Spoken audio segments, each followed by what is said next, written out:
Paz do Senhor, meus irmãos. Antes de começar essa palavra, deixa eu te perguntar algo. Quem está ensinando sua vida quando você não está ouvindo a voz de Deus? Hoje você vai descobrir algo que pode mudar completamente a sua caminhada espiritual.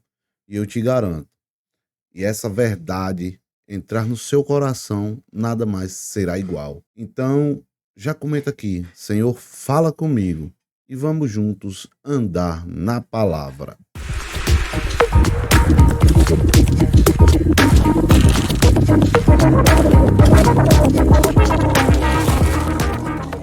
Hoje nós vamos usar o texto base de Isaías capítulo 11, que será um ramo do tronco de Jessé, e um renovo se brotará das raízes dele.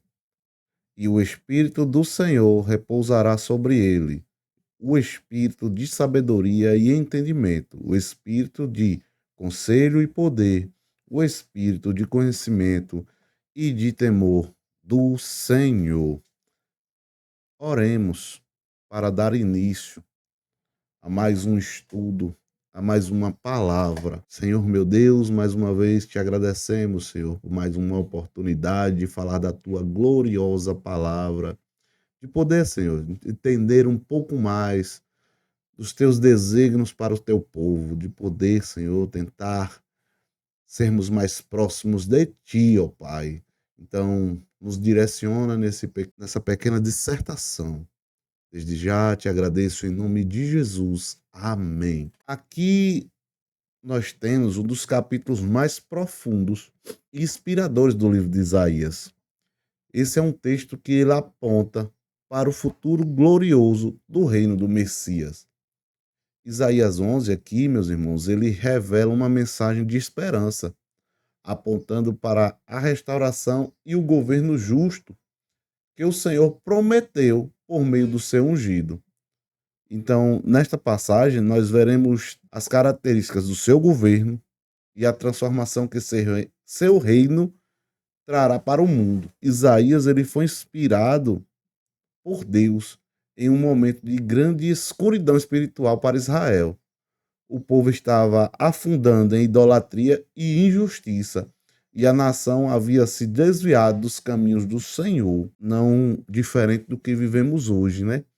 No entanto, Deus, em sua misericórdia, deu a Isaías uma visão de esperança, mostrando que o pecado e a corrupção não teriam a última palavra. Então, sabemos aqui, mas que a última palavra é do Senhor. Essa mensagem ele aponta para o plano redentor de Deus, que culminaria na vinda de Cristo. Ali naquele momento ele apontava para o futuro e o apóstolo Paulo ele reflete também sobre essa esperança lá em Romanos 15:12, quando ele cita Isaías. Vamos dar uma olhada?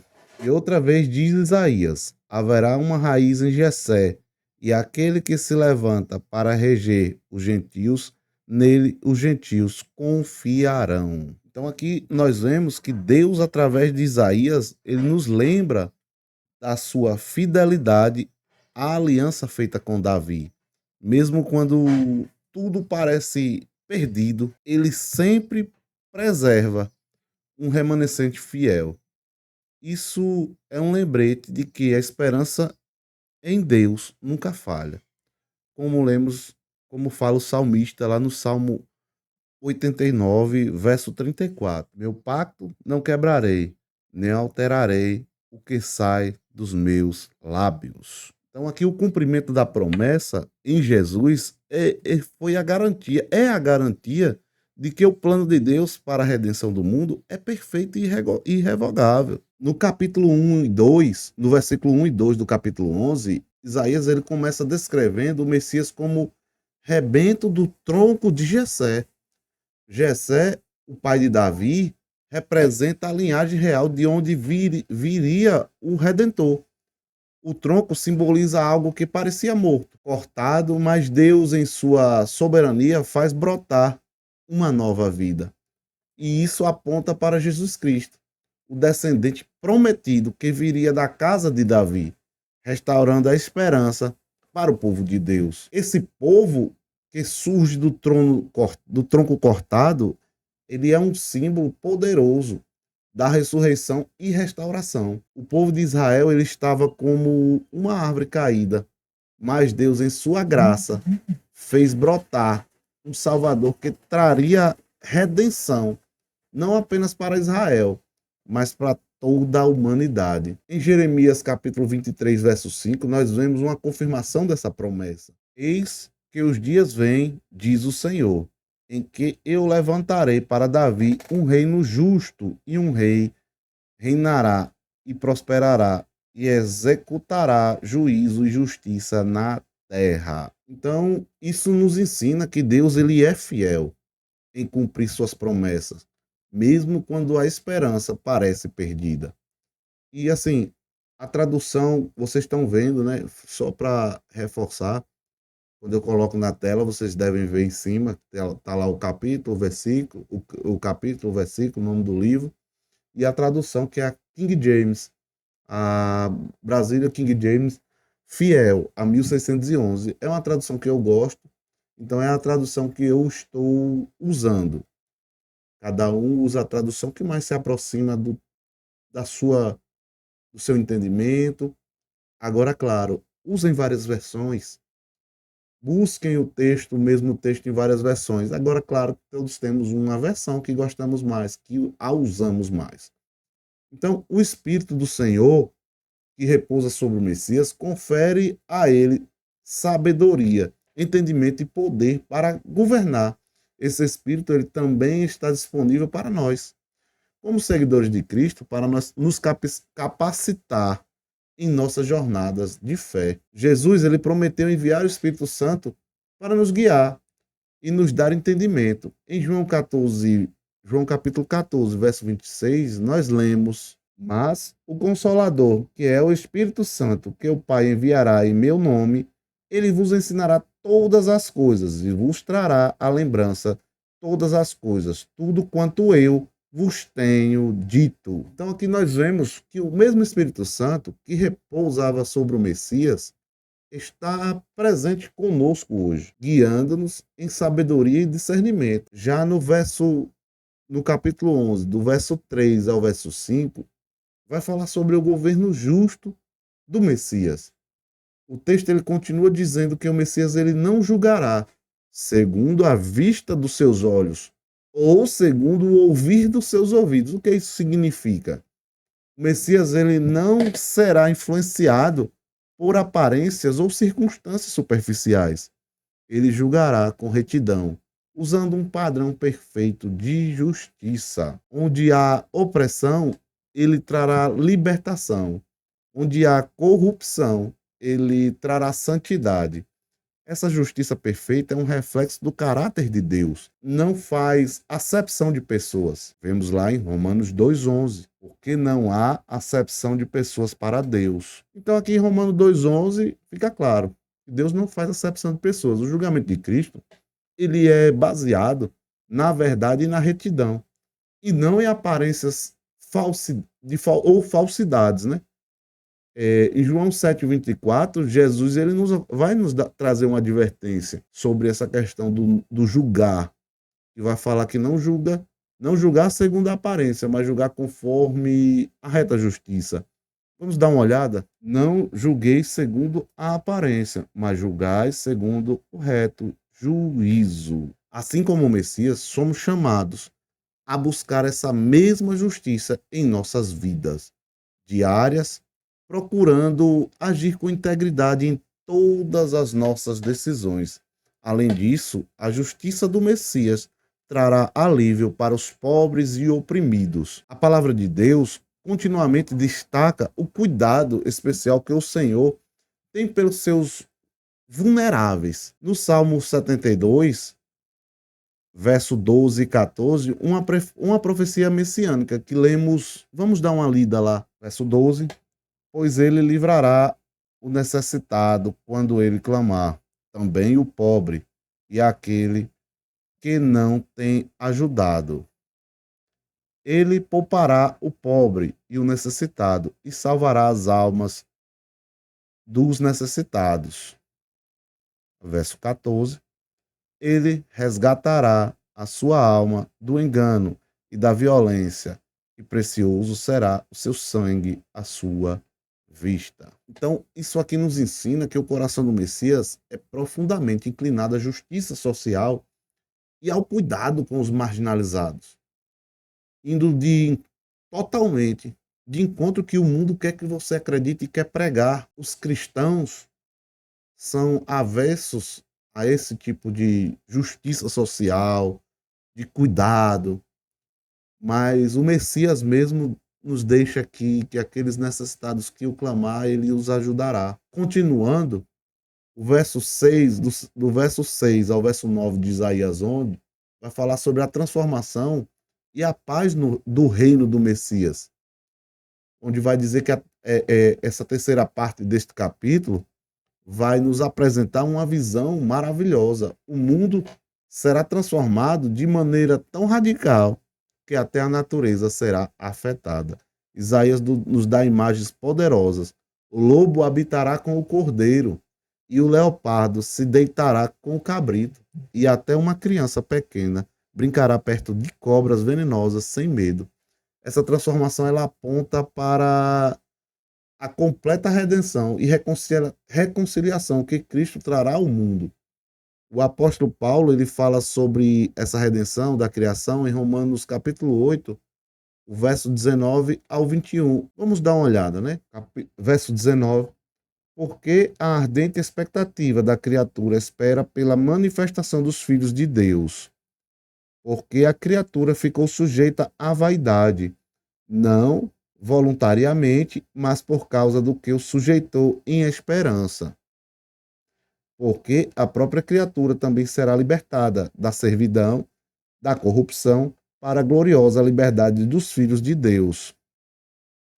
Porque nós sabemos que toda a criação geme e unissono sofre dores de parto até agora. Essa harmonia entre os animais é uma metáfora da paz universal.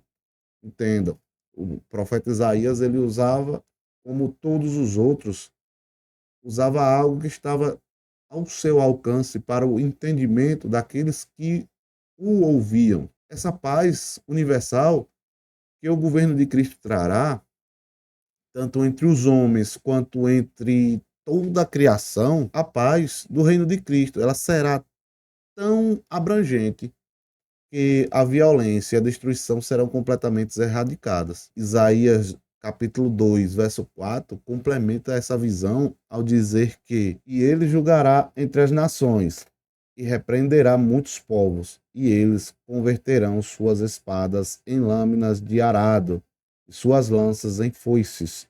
Nação não erguerá mais espada contra nação, nem aprenderão mais a guerrear. Essa promessa de paz, ela não se refere apenas ao fim das guerras físicas, mas também à paz interior e espiritual, que o governo de Cristo ele trará aos corações de todos os que seguem. Seguindo, a gente parte para os versos 10 ao 16, que vai falar sobre a reunião e a restauração de Israel. Isaías conclui o capítulo falando a reunião dos exilados de Israel e Judá. Esse é o símbolo poderoso da restauração que o Messias trará. O povo de Deus que estava disperso será reunido e restaurado à sua terra. Isso não é apenas uma restauração física, mas uma restauração espiritual. Assim como Deus trará seu povo de volta, ele também está nos reunindo em Cristo, nos restaurando a uma nova vida nele. Essa promessa de restauração está profundamente enraizada no coração da aliança de Deus com Israel. E Ezequiel, ele declara lá no capítulo 37, verso 21 e 22. Vamos dar uma olhada? E diz-lhes assim, o Senhor Deus, eis que eu tomarei os filhos de Israel dentre os pagãos, para onde eles foram, e os juntarei de todo lado, e os trarei para a sua própria terra. Verso 22. E eu farei deles uma nação na terra sobre os montes de Israel, e um rei será rei para todos eles. E eles não serão mais duas nações, nem devem ser divididos em dois reinos. Esse processo de restauração, ele é um sinal de que Deus não abandona seu povo, mas permanece fiel à sua promessa de redenção. Além da restauração física, o Novo Testamento ele nos revela que Cristo ele veio para reunir um povo, um novo povo, não apenas de Israel, mas de todas as nações, como está lá em Efésios 2, verso 14 e 16, quando Paulo ele vai nos dizer que Cristo é a nossa paz, o qual de ambos os povos fez um. E assim ele segue. Jesus ele reúne tanto judeus quanto gentios.